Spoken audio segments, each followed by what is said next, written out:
Poliisi ku luguudo lw'e Masaka Poliisi ku luguudo oluva e Kampala okudde Masaka ekutte abamu ku bawagizi ba ttiimu y'essaza Kyaddondo ababadde bagenda okulaba omupiira wakati wa ttiimu y'essaza Kyaddondo nga bambalagana ne ttiimu ya Buddu mu Buddu. Kitegeerekese nti mu kanyoolagano akabaddewo waliwo omuntu omu agambibwa okufuna ebisago eby'amaanyi omusirikale wa poliisi y'ebidduka okuva ku poliisi ensangi bw'asudde akacupa k'omukka ogubalagala mu mmotoka omubadde mutambulira abawagizi bano. Kigambibwa nti akoseddwa abadde atambula bibye wabula oluvannyuma lw'akacupa kano okukasukibwako omukka ogubalagala kamusanze w'abadde ali era n'afuna ebisago by'amaanyi. Kitegeerekese nti omusirikale wa poliisi y'ebidduka bw'ayimirizza mmotoka okubadde kutambulira abawagizi ba Kyaddondo ababadde bagenda e Buddu okubaako bye boogerezeganya bano ne bakalambira. Kino kyandibanga kye kimujje mu mbeera n'abakasukamu akacupa ka tiyagaasi akakosezza omu ku bantu. Wabaddewo okuwanyisiganya ebisongovu wakati wa poliisi n'abawagizi ba Kyaddondo era gye biggweredde nga waliwo abawagizi abakwatiddwa era nga bano bakuumibwa ku poliisi ensangi.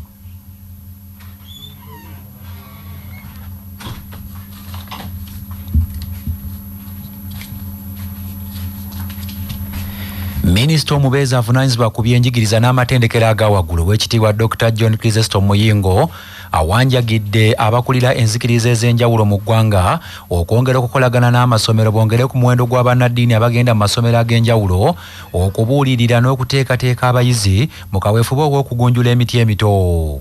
Ow'ekitiibwa Muyingo agamba nti kino kyakuyambako abaana okukula nga tebeesembereza mize emikyamu omuli obuli bw'enguzi, okukozesa ebiragalalagala n'emize emirala. Okusaba kuno w'ekitiibwa Muyinga kukoledde ku bikujjuko eby'emyaka 24 egy'amasomero ga Seeta High and Junior Schools bukyanga gatandikibwawo ku bikujjuko ebibadde ku Seeta High School Green Campus ettaka Jjunge mu Mukono. Asinzidde wano n'asaba abazadde okulima olubwembi lwabwe nga bayambako abaana baabwe naddala ku nsonga y'ebisomesebwa ebipya mu nteekateeka ya gavumenti gye yaleeta eya new curriculum n'ekigendero ekyokubayambako okukulanga beeteefuteefu n'okubaako bye basobola okukola okwawukana n'ebyo eby'omu kibiina. I'm asking my Lord Bishop to prepare more priests, to prepare more religious people for the education institutions, because we badly need the churches, the life of our Lord Jesus Christ in the schools, if you are to get rid of the problems we have as a country. Abasa Devan, thank you very much for giving me work. Thank you very much for allowing us to mold your beloved ones into productive and responsible citizens of Uganda. Please continue. This time, now that we are all fully committed to the new curriculum, I want to remind you, the curriculum requires a lot of participation from your side, from the parents, in the teaching and learning and the learning environment. You have supported your child in this school. Emikolo gino gitandise na kitambiro kya mmisa ekikulembeddwamu omwepisikoopi w'essaza ly'Ekereziya ery'Elugazi Bishop Christopher Kakooza era onaakubiriza abayizi okuyaayaanira okumanya okunoonyereza babeere banjawulo mu nsi eno.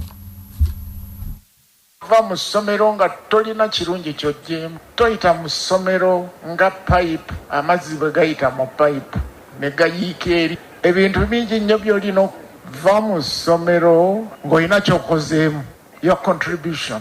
What is your contribution in the school? Abo bonna be mulaba abakulu mu masomero baali ba head prefects, sikawutu baali abo bonna be mulaba. Naye gwe omwana w'onootuuka mu ssomero n'otuula obutuuzi, oyige chemistry ne physics, oyige ne planetary system eno nga bwe yeetooloola. The universe is infinite. Oyinza okulowooza nti planets ziri eyo banazitukako, bakugambye ne bw'ogenda otya togimalayo, ate it is expanding. Paul Alibundi omukulu w'essomero lya Seeta High School Green Campus awabadde ebikujjuko bino akunze bakulembeze banne be bakulembera amasomero ga Seeta okukola obuteebalira okugunjula abaana b'eggwanga. Batandika Seeta High School mu myaka 24 evuddemu amasomero amalala 7 ate nga si masomero obusomero naye amasomero agali ku mutindo ogweyagaza oguyaayaanirwa buli omu mu Uganda. Tufulumiza abaana bangi nnyo mu myaka 24 buli department buli profession tukyenyumirizaamu nti Seta High School eri well represented maze ku musingi gwe yatandikibwako okutya Katonda n'okulembeza ebitone by'abaana ti buli mwana ng'omwana alina ekitone kye era tukikiririzaamu era tulina okivumbula kirina okugenda mu maaso. Omubaka wa Papa eyawummula Ssaabeepiskoopi Dr. Augustine Kasujja mweraliikirivu olw'obuli bw'enguzi obweyongedde ennyo mu ggwanga kyokka nga bannayuganda obuli bw'enguzi boogerako bwogere ng'omulimu balowooza gulina kukolebwa bannaddiini okwogera n'okulwanyisa obuli bw'enguzi. Dr. Kasujja agamba nti bangi balemedde ku bannaddiini nti be balina okwogera ku bukenuzi wabula ng'ate luno oluteekeddwa kubeera lubimbi eri munnayuganda okwogera ku buli bw'enguzi n'okubulwanyisa. Ssaabeepiskoopi bino abyogeredde ku ssomero lya St. John's Baptist Kisugu gy'abadde akulembeddemu ekitambiro ky'emmisa nga bajaguza olunaku lw'omuwolereza w'essomero eryo n'okutongoza omulimu gw'okuzimba ekizimbe gali kwoleka ekigenda okubaako emyaliriro 3. Ku mukolo guno kubaddeko n'okuwa abaana konfirimansiyo saako abaana okuddamu okunyweza obweyamo bwabwe okuweereza Mukama Katonda. Ssaabeepiskoopi Kasujja waayogeredde bino ng'olutalo lw'okulwanyisa enguzi lukudde ejjembe mu ggwanga Uganda nga n'omukulembeze w'eggwanga ensangi zino yeenyigidde butereevu mu kulwanyisa enguzi era waliwo bangi abateeberezebwa okwenyigira mu buli bw'enguzi abakwatiddwa. Corruption yo bannayuganda bonna bakimanyi naye tulwanyise tutya? Abali mu buyinza basaba bannaddiini nti mwogere ku corruption mugirwanyise. Abalala boogera bagamba nti ate corruption esinze mu bali abali mu buyinza. Abali mu paalamenti batuuka mu paalamenti nga bagamba nti ate mu paalamenti mulimu n'abali corrupt. Twegayirire Katonda atuyambe buli omu ategeere nti alina obuvunaanyizibwa aleme musango kugusa ku balala naye yetunuulire mu mutima gwe yeekube ku mutima naddala corruption enyigiriza abasinga okubeera abanaku. Waliwo omwogezi omu yagamba nti oli kwomutegeerera nti muyigirize nnyo civilized sikwe kubeera n'ensimbi 1000 mu nsawo sikwe kubeera nti alina doctorate 1000 nnyo. Ebyo nga bikyali awo Ekereziya Katolika esabye abantu ba Katonda okukomya okukola ebintu nga basuubira abantu okubawaana n'okubasuusuuta wabula bakole ebyo ebitwala abantu mu maaso Mukama Katonda y'anaabasasula. Bw'abadde akulembeddemu ekitambiro kya mmisa mu Ekereziya Lutikko Lubaga, omumyuka wa Cathedral Administrator Reverend Father Stephen Mayanja agambye nti ekiremesezza abantu okuweereza obulungi basinziira ku mikwano gyabwe nga ne bye baagala okukola baagala kubikola nga waliwo abo babasuusuuta. Netwagala okusanyusa abantu olina ajja ku kituuti nga yazze kuyigiriza muntu owoyiza obaolyawo alina kyamuwaayo n'asooka amuwaana okufa obufi n'ava ku kituufu. Let us avoid watering down the message. Let us not compromise the truth to appease human opinions. Our goal is to appease God, not humans. Sometimes we proclaim people instead of proclaiming God. Mirundi mingi tujja okuyigiriza ate ne tuyigiriza abantu twesabire bulijjo tusigale ku mulamwa naye bwe amayengo ge twawulirako sande emu eri emabega naye bwe ebizibu bituyinze bulijjo tetuva ku mulamwa tusigale nga tukola ekituufu. Mu mbeera y'emu omusaaseredooti ono asabye abantu ba Katonda okulemera ku bituufu bakole emirimu egyo gye bateekeddwa okukola ensereme okubatunuulira ng'abantu b'enkwe. Tusisinkana abantu bangi abajeemu abataagala kumanya abataagala kuwuliriza. Oyinza okugamba abamu baba baaguba. Abantu bwe batyo Mukama baatulabulako olwaleero nti tebatumalangamu maanyi ku ebyo bye tuba tukola. Osanga ekyalo kye kirwanyisa omuntu ataagenda okusitula ekyalo buli kirungi buli nkulaakulana gy'aleeta bagisaanyaawo baagala balemere mu mbeera eyo. Abikola atya ono yabijja eno. So Yesu azzeeyo si kubeeragirako ng'abamu bwe tukola bwe tufuna tuddayo kweraga ku byalo byaffe. Yesu tazzeeyo kweraga, tazzeeyo kubeewaanirako, tazzeeyo kubalinnya ku mitwe. Manya obuvuna obuddo obw'eddembe lyo tonyigirizibwa. Ddembe lyo ery'obwebange. Singa omuntu wo abula ddembe ly'okusaba kkooti okukuwa obuyinza okuddukanya eby'obugagga bwe nga munnamateeka Frederick Ssemwanga bw'annyonnyola.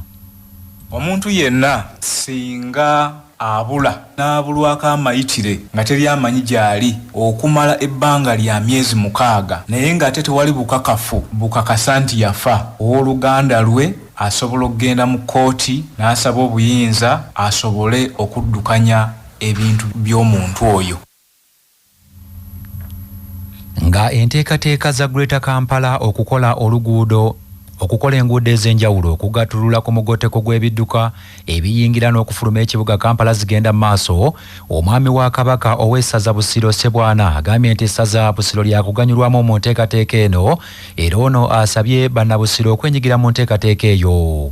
Omwami wa Ssaabasajja Kabaka ow'essaza Busiro Ssebwana Charles Kyeberu Kisiriiza agambye nti tebasobola kufiirwa mu kisa guno kubanga embuga y'essaza emaze ebbanga lyonna ng'eri wala n'ekibuga olw'enguudo embi ezituuka ku mbuga eyo, n'agamba nti kaakano oluvannyuma lw'omulimu ogwo okutongozebwa era okukola oluguudo kigenda kwanguya ebyentambula ddala okutuuka ku mbuga y'essaza. Embuga yaffe ebadde mu kyalo nnyo. Bw'otunula embuga zonna ezisinga zibadde singa ziri mu bibuga, ne embuga y'e Ssentema eri kumpi n'ekibuga naye olw'amakubo agabadde gatuukayo ebadde erabika nga ya mu kyalo. N'olw'ensonga eyo nze ku lwange ng'omwami w'essaza ndaba nti kikulu nnyo okusobola okubeera nga tufuna ebifo byaffe tubikulaakulanya, ate nange kijja kunsanyusa nnyo. Enkulaakulana eno bw'ejjanga eri mu kiseera wemberedde Ssebwana kiba kimpa nange okubeera nga tusobola okubeera nga essaza lyaffe tulyongerako amaanyi tulikulaakulanya nga tulina n'abantu basobola okubeera nga banguyirwa okubeera nga bayita ku ssaza. Nze ku lwange nsaba Nabusiro mwenna abantu b'e Kakoge, abantu ba ku Ssentema Road, abantu b'e Bugwanya tukkirize ekyo ekitono ekinaava ku ttaka lyaffe tukiweeyo. Ssebwana asinzidde Kakoge abakulembeze ba disitulikiti y'e Wakiso nga bakulembeddwamu amyuka akulira eby'ekikugu n'abakozi Betty Nankindu bw'abadde agenze okulondoola abantu abakkiriza okuteeka omukono ku mpapula eziwaayo fuuti 15 ku ttaka lyabwe wayitewo ekkubo. Betty Nankindu asinzidde wano n'akakasa abantu bonna abawaddeyo ettaka wagenda okuyita oluguudo ti gavumenti egenda kukola omulimu mulungi ti era bagenda kuguganyulwamu. Olwayo sobola obutatuwa ttaka kutuwa tugenda kuyisa luguudo ne bwe mutaatuwe siyinza kukkiriza pulaani yonna egenda kuyisibwa kukkiriza kuzimba ng'etuuka mu kifo ekyo. Ti bw'obanga wakuze ettaka lyo rights weziri yes tebaga nti bagenda twala ttaka lyo naye bagenda kugamba oba olikozesa olekayo awantu bwe wati wakozesebwa bino na bino bwe biti ne bwe biti naye tuba tetulina gye tulitwala. Ettaka erisasulirwa singa nkuga nti ngenda kujja ku ttaka lyo nzimbeko tanka y'amazzi bonna akatundu nkatwala nsobola okulisasula. Wabaddewo vaawo mpitewo n'obunkenke obw'amaanyi ku kyalo Kirwaza e Luweero mu Bulemeezi. Poliisi mu kitundu kino bw'ekutte n'eggalira bazzukulu b'omugenzi Abdullahi Diba mu Lwaza ababadde bagenze okulima ekijja kye bagamba nti kyabwe bwoya. Bano okukwatibwa kigambibwa nti poliisi ebaguliziddwako nti waliwo abasalimbira ku ttaka eritali lyabwe era eyimiriza bunnambira abazzukulu bano abadde bagenze okulima ebijja obutaddamu kusalimbira ku ttaka eryo. Kitegerekese nti poliisi e Luweero eyitiddwa abaana b'omugenzi Alamanzaani Lutwama mu Lwaza abaazimba edda ku kijja kino nga bagamba nti bazzukulu ba Diba kye bakola okulima ekijja si kituufu kubanga ettaka tebalirinaako kakwate. Bazzukulu ba Diba balumiriza abaana b'omugenzi Alamanzaani Lutwama abakulemberwamu omusika Kalidi Nduggo okukozesa olukujjukujju mu kiseera ng'eggwanga bwe lyabeera ku muggalo gw'ekirwadde kya COVID-19 ne babaako ekitundu ku ttaka eryo kye baaguza omuntu omu, bano kye bagamba nti bakikola mu bumenyi bw'amateeka. Bazzukulu bannaabwe ababadde abakambwe okukira omususa beerayiridde nti bakufaafaagana n'okwambalagana n'omuntu yenna agezaako kusalimbira ku ttaka eryo kubanga abasalimbira ku ttaka eryo tebalirinaako kakwate.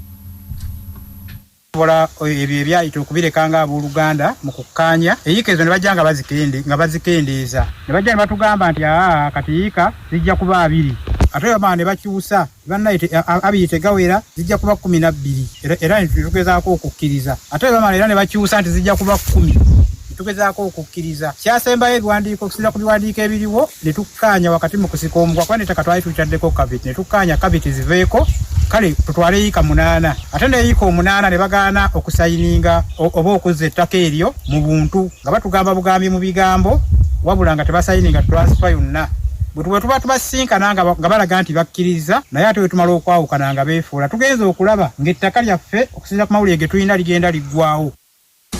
Amawulire g'ebyemizannyo mu mawulire gaffe agacya Basafama gakutuusibwako Sedika Real Estate abatunda n'okugula ettaka ku nguudo ez'enjawulo mu Uganda yonna. Basangibwa ku Galuleba Building ewa Kiso. Essimu noti 7 noti 2 439 377.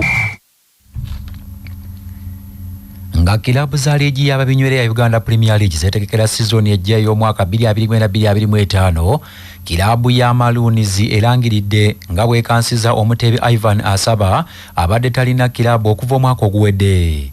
Ivan Asaba atadde omukono ku ndagaano ya myaka 2 ng'akyangira Maroons endiba.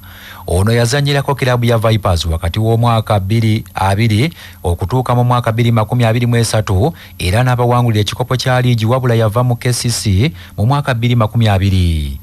Ivan Asaba yali musaale nnyo mu ttiimu ya Uganda Hippos eyawangula empaka za Sekafa Under 20 mu mwaka 2020 ate era ne ku ttiimu ya Uganda Hippos eyatuuka ku mpaka ez'akamalirizo eza AFCON Under 20 ezazanyibwa mu ggwanga lya Mauritania mu mwaka 2021.